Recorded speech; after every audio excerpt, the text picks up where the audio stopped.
Aí, dando continuidade à gravação que nós começamos a fazer hoje lá no Deck da Barra, aos pés da sereia, né? Dos nossos sonhos. Nós estamos falando sobre a reforma da Previdência e que eu sou contrário a essa reforma, pegar o povo como um todo, né? Alterar a Previdência para os trabalhadores rurais, é uma classe tão sofrida. Se tem algum desvio, que o governo corte os desvios de quem não merece ter a aposentadoria da Previdência, né? Dos trabalhadores rurais, mas que isso não seja uma bandeira para mudar a reforma da Previdência, né? Eu acho que o povo não devia sofrer essa reforma, não tinha que ter alteração nenhuma em prazo para aposentadoria. Agora tinha que pegar assim pesado nos privilégios, salários altos, né? Essa coisa de políticos só poder estar com 8 anos. Então, na verdade, o que eu vejo, dou continuidade ao vídeo da sereia do sonho para o Brasil. O Brasil tem duas grandes necessidades. Uma delas é no campo da educação. Óbvio, nenhum país sem educação chega ao destino almejado por uma grande nação. E o segundo é o dos valores.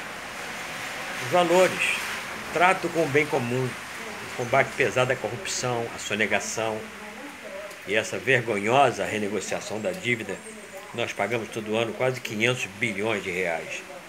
Então, em relação a esses dois assuntos, eu queria complementar o assunto que eu comecei a falar no DEC, que seria a parte 2. Em relação à educação, eu rodei o Brasil inteiro ao longo de 4 anos.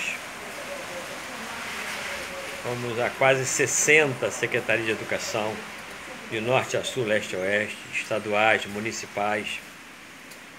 Chegamos a 297 municípios, todos com mais de 100 mil habitantes, levando uma educação renovadora, uma educação que privilegie comportamento. Mas a grande realidade é que o sistema educacional, os gestores são cegos.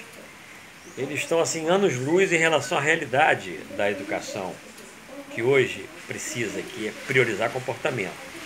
Então, vai ser difícil achar um ministro da Educação que seja bom para o Brasil.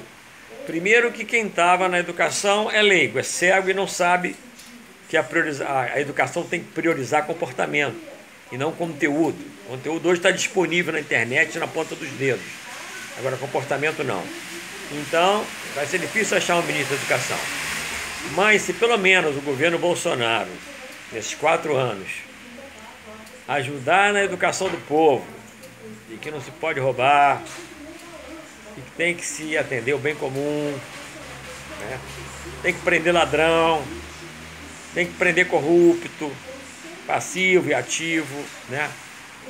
Já vai ser um grande passo na educação brasileira. Vai ser um grande passo. Deus queira que, ao final dos 4 anos, pelo menos essa educação o Brasil tenha.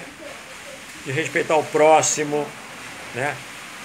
Não roubar, não deixar roubar, se indignar quando roubam e etc.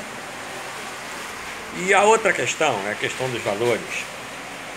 Por isso que eu digo que se tem um ministro que deveria ser a voz desse governo Bolsonaro, até como o Bolsonaro foi eleito, e por que bandeira, essa voz tinha que ser a do Moro, e jamais a do Paulo Guedes.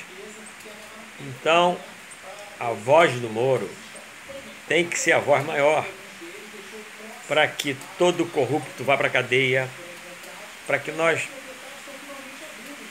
possamos trazer de volta tudo que nos roubaram ao longo desses 30 anos. Quando eu vejo o Paulo Guedes falar que a Previdência, ao final de 10 anos, a nova Previdência, vai dar para o Brasil R$1 trilhão, né? Ao final de 10 anos, isso ele quer dizer que por ano vai dar 100 bilhões de reais, com o sacrifício do povo e corte de alguns privilégios. Mas se só a renegociação da dívida, só os juros da dívida, o Brasil paga todo ano mais de 400 bilhões de reais. Então, em 2 anos,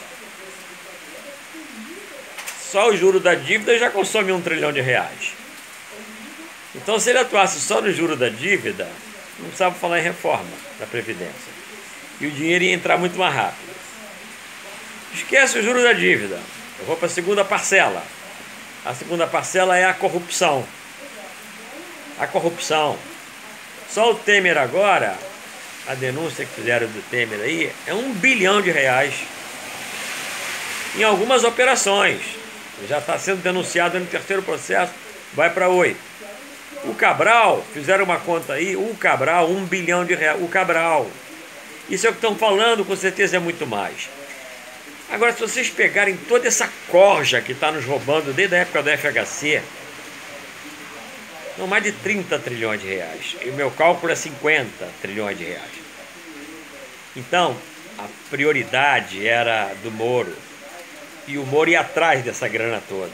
Ia atrás, buscar, confiscar, pegar na linha hierárquica. Governadores de estado que foram, prefeitos, senadores, deputados federais, estaduais, diretores de estatais, presidentes, diretores, gerentes executivos de estatais. Outro dia eu escutei de um amigo falando que uma empregada que trabalha na casa de um gerente da Petrobras, gerente executivo, encontra lá no armário várias caixas com joias, esmeraldas, é muita grana. E a pessoa da casa diz assim, não mexe nessas caixas, que essa aí é a joia da traição. Que o marido, cada vez que traía a mulher, levava uma joia para casa. Um gerente executivo da Petrobras. Estou falando de gente que ganha 100, 60 mil de salário, gente. Sem falar no que aconteceu de assalto. Fala de Petrobras, Eletrobras e todos os Bras que o Brasil tinha, né? Todos os ministérios. Então, assim, é muita grana que eles roubaram. Então, tinha que confiscar isso tudo. Eu acho que o programa do Moro tinha que estar lá. Vou botar para dentro do orçamento da União. Começava por 300 bilhões por ano, que vem 500, daqui a 4 anos, botando 1 trilhão de reais de confisco, botar para cá tudo que nos roubaram. Esse é o segundo ponto. Terceiro ponto é a sonegação. O que se sonega nesse país é um absurdo. É um absurdo. O assalariado não, porque vem o contra-cheque e está lá. O grande empresário. Há o exemplo aí da Petrobras, foi assaltada pelos grandes empresários, nababescos empresários, os safados, salafrários, sem nenhum respeito ao próximo, assaltaram o Brasil junto com essa classe política nesses últimos 30 anos. Então eu acho que o Bolsonaro tinha que ter como bandeira do governo dele isso. A bandeira do governo dele tem que ser o Moro e jamais o Paulo Guedes. Só para complementar o papo que eu iniciei lá, do sonho da sereia, esse é o sonho que eu tenho para o Brasil. Tchau, gente.